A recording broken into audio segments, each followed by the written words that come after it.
ನಮಸ್ಕಾರ, welcome to your TV Kannada. Basanagouda Patil Yatnal ಮೊದಲು ವಿಜೇಂದ್ರ ವಿರುದ್ಧ ವಾಗ್ದಾಳಿ ಮಾಡೋಕೆ ಶುರು ಮಾಡಿದ್ದು ಗೊತ್ತೇ ಇದೆ. ಈ ಕುರಿತು ಯಾರೊಬ್ಬ ನಾಯಕರು ಯತ್ನಾಳ್ ವಿರುದ್ಧ ಧ್ವನಿ ಎತ್ತಿರಲಿಲ್ಲ. ಆದರೆ ಈಗ ಬರುತ್ತಿರುವ ಹೇಳಿಕೆ ನೋಡಿದ್ರೆ ಯತ್ನಾಳ್ ಬಣದಲ್ಲಿ ಯಾರಿದ್ದಾರೆ ಮತ್ತು ವಿಜೇಂದ್ರ ಬಣದಲ್ಲಿ ಯಾರೆಲ್ಲ ಇದ್ದಾರೆ ಎಂಬುದು ಈಗ ಸ್ಪಷ್ಟವಾಗಿ ಕಾಣಿಸುತ್ತಿದೆ. ಯಾಕೆಂದ್ರೆ ವಿಜೇಂದ್ರ ವಿರುದ್ಧ ಸಲ್ಲಿಕೆಯಾಗುತ್ತಿರುವ ವರದಿಗಳ ಪಟ್ಟಿಗಳು ಬಹಿರಂಗವಾಗುತ್ತಿವೆ. ಈ ವರದಿಯನ್ನ ಸಲ್ಲಿಸಿರುವ ನಾಯಕರ ಅಭಿಪ್ರಾಯ ವಿಜೇಂದ್ರ ನಮ್ಮ ರಾಜ್ಯಾಧ್ಯಕ್ಷ ಸ್ಥಾನದಿಂದ ಬದಲಾಯಿಸಬೇಕು ಎನ್ನುವುದಾಗಿದೆ. ಹಾಗಾದ್ರೆ ವಿಜೇಂದ್ರ ಹಿಂದೆ ನಡೆಯುತ್ತಿರುವ ಪ್ಲಾನ್ ಏನು ಎಂಬುದನ್ನ ಈ ವರದಿಯಲ್ಲಿ ತೋರಿಸುತ್ತೇವೆ ನೋಡಿ.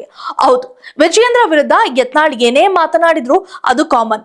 ಆದ್ರೆ ಈಗ ಮಾಜಿ ಸಿಎಂ ಯಡಿಯೂರಪ್ಪಗೆ ಆಪ್ತರಾಗಿರುವ ವಿರೋಧ ಪಕ್ಷದ ನಾಯಕರಾಗಿರುವ ಆರ್ ಅಶೋಕ್ ಮತ್ತು ಮಾಜಿ ಸಿಎಂ ಹಾಲಿ ಸಂಸದ ಬಸವರಾಜ ಬೊಮ್ಮಾಯಿ ಅವರು ವಿಜೇಂದ್ರ ವಿರುದ್ಧ ವರದಿ ಸಲ್ಲಿಸಿರುವುದು ಶಾಕಿಂಗ್ ಆಗಿದೆ.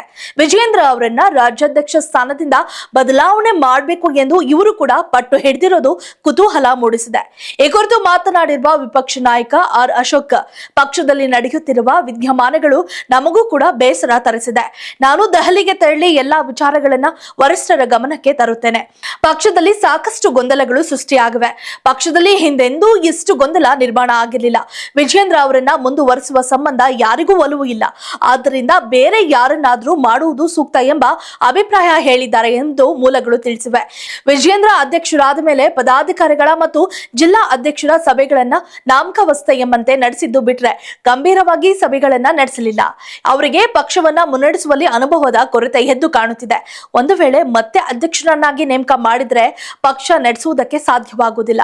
ಆದ್ದರಿಂದ ಈ ವಿಷಯವನ್ನ ಪಕ್ಷದ ವರಿಷ್ಠರ ಗಮನಕ್ಕೆ ತರಬೇಕು, ಬೇರೆಯವರನ್ನ ಅಧ್ಯಕ್ಷರನ್ನಾಗಿ ಮಾಡಬೇಕು ಎಂದು ಮನವಿ ಮಾಡಿದ್ದಾರೆ ಎಂದು ತಿಳಿದು ಬಂದಿದೆ. ಈ ಮೂಲಕ ಪಕ್ಷದ ರಾಜ್ಯ ಉಸ್ತುವಾರಿ ರಾಧಾ ಮೋಹನ್ ದಾಸ್ ಅಗರ್ವಾಲ್ ಅವರನ್ನ ಭೇಟಿ ಮಾಡಿರುವ ಈ ಇಬ್ಬರು ವಿಜೇಂದ್ರ ಅವರನ್ನ ಬದಲಿಸಬೇಕು ಎಂಬ ಮನವಿಯನ್ನ ಮಾಡಿದ್ದಾರೆ ಎಂದು ಹೇಳಲಾಗ್ತಿದೆ. ಆದರೆ ಈ ಹಿಂದೆ ವಿಜೇಂದ್ರ ಅವರು ರಾಜ್ಯಾಧ್ಯಕ್ಷರಾಗಿ ಅಧಿಕಾರ ಸ್ವೀಕಾರ ಮಾಡುವ ಸಂದರ್ಭದಲ್ಲಿ ಮಲ್ಲೇಶ್ವರಂನ ಬಿಜೆಪಿ ಕಚೇರಿಯ ಮುಂಭಾಗದಲ್ಲಿ ನಡೆದಿದ್ದ ಸಮಾರಂಭದಲ್ಲಿ ಮಾತನಾಡಿದ ಆರ್ ಅಶೋಕ್, ನಾವಿಬ್ಬರು ಬಿಜೆಪಿ ಪಕ್ಷದ ಜೋಡೆತ್ತು ಎಂದು ಹೇಳಿಕೊಂಡಿದ್ರು. ಆದ್ರೆ ಇದೀಗ ಅದೇ ಅಶೋಕ್ ವಿಜೇಂದ್ರ ವಿರುದ್ಧ ಮುನ್ಸಿಕೊಂಡಿದ್ದಾರೆ ಎಂದು ತಿಳಿದು ಬಂದಿರೋದು ಸ್ಪಷ್ಟವಾಗಿ ಕಾಣಿಸ್ತಿದೆ. ಇದುವರೆಗೂ ಆರ್ ಅಶೋಕ್ ಅವರು ವಿಜೇಂದ್ರ ವಿರುದ್ಧ ಬಹಿರಂಗವಾದ ಆರೋಪಗಳನ್ನ ಮಾಡಿರಲಿಲ್ಲ. ರಾಜ್ಯಾಧ್ಯಕ್ಷ ಬದಲಾವಣೆ ವಿಚಾರವಾಗಿ ರೆಬಲ್ ಟೀಮ್ ಬೇಡಿಕೆಯ ಬಗ್ಗೆಯೂ ಆರ್ ಅಶೋಕ್ ತಮ್ಮದೇ ಆದ ಅಂತರವನ್ನ ಕಾಯ್ದುಕೊಂಡಿದ್ರು.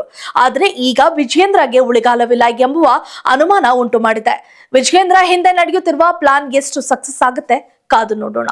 If you like this video ಬೇಗ ಲೈಕ್ ಮಾಡಿ, ಕಾಮೆಂಟ್ ಮಾಡಿ, ಶೇರ್ ಮಾಡಿ ಹಾಗೂ ಯೋಯೋ ಟಿವಿ ಕನ್ನಡವನ್ನು ಸಬ್ಸ್ಕ್ರೈಬ್ ಮಾಡಿ.